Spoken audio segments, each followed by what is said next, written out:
Oh, Lizzo. Oh, Lizzo. Oh, Lizzo. Come on in here. Come on in here. Oh, you done really hit the mother load. So you came out the Rolling Stone magazine and you talked about how tough it is and you want to bring back black rock and roll and you compared yourself to Whitney Houston.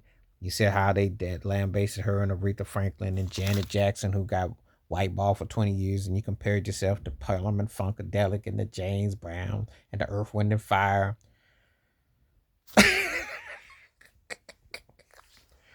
Let me tell you something, Lizzo. You're talented. I like some of your violin playing. I like some of your music is all right. But nobody that I know in real time ever put you on the same path as any of those artists. You never had peaks and valleys because you never had the kind of songs that people would say you hit a peak to fall to a valley. You're one of those artists that fundamentally decent, but nothing that's memorable. Nobody gonna.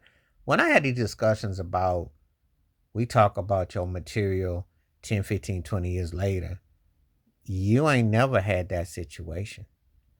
So, in a modern context, to put in perspective, you don't have anything that's seeing Lauryn Hill as the miseducation of Lauryn Hill.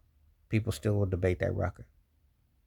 And we sure know you ain't got no Thriller in your arsenal. We know you ain't got no That's the Way of the World in your arsenal.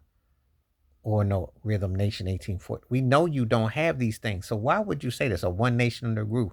Why would you, or It's a Man's World? Why would you say artists that you're not, and there's no RESPCT in your CATELOG? You like how I did that? That's nice. Freestyle. Who been talking in your ear, Lizzo? Who? Who? People artists be so delusional to say things. I first I thought it was a joke, and then I read it on Instagram, and I was reading it different. I'm like, are you kidding me? But what you did do is give me a lot to laugh at and a lot to ponder because I had to think about your career and some of the stuff that you've done. You're probably as much known for gyrating on the sidelines in that Minnesota Timberwolves Lakers game to Carl Anthony Towns gyrating, revealing, than you are for anything you've done musically. Nobody I know has sat around and debated and said, "Oh, she's too black, she's too much of a threat. Oh, she's gonna be like Tina Turner." And no one has ever debated about you.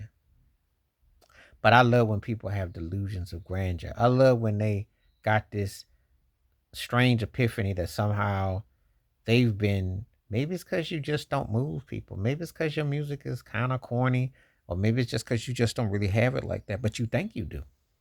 And then you need to get fire your team and get some people that talk in the real time. I don't know. I hear people talk to Lulu all the time. I hear them say, "Oh, this and that, and I got this kind of talent. I got this and I got that." And then when I go listen to it, it don't connect the dots. It don't really hit like it's supposed to. When you mention those particular artists, you talking about some of the greatest artists ever, some of the ones who changed the course of music. No one is going to come up and say, "Oh, Lizzo changed the course of music." No, they don't. They won't. You know, when you say what you're trying to do, no one is stopping you from making a statement or doing something. It's just that you are your own worst enemy.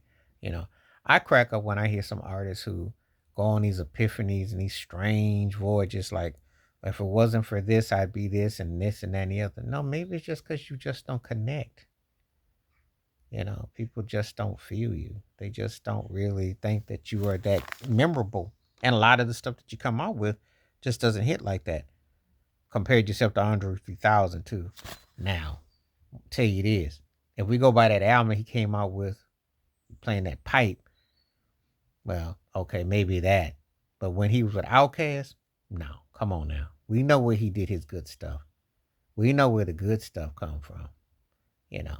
And sometimes people just like to throw things out there randomly. Maybe that's your playlist, but you're not on your playlist. Nobody is going to debate you with those acts that you mentioned. Eh. You're not seen like that deep. But it makes people think you gone cray cray or cocoa for cuckoo puffs to say that you're being held like that and all that. Yes, black artists always catch the worst end of it. That's no lie. There's obviously racism in everything. And in the music industry, it's tenfold.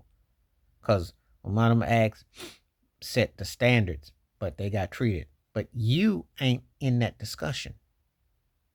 So, right message, wrong messenger. But you really off the course about this because no one is, you're comparing yourself to some of the most important black artists ever. No one looks at you like that. Not that I know of. And people can comment below and, tell me what they think about this. I've never heard anybody in my real time, FaceTime, select time, prime time, peak time say, oh yeah, Lizzo belongs with this person. She's like that. No, no. They tolerate her and they like some of her stuff. Let's not get ridiculous though. But anyway, tell me what you think about Lizzo comparing herself to a lot of great black acts from the past. Please like, subscribe, welcome thoughts, comments, and I do respond. Thank you. Wash your hands, keep your mind clear, watch out for another.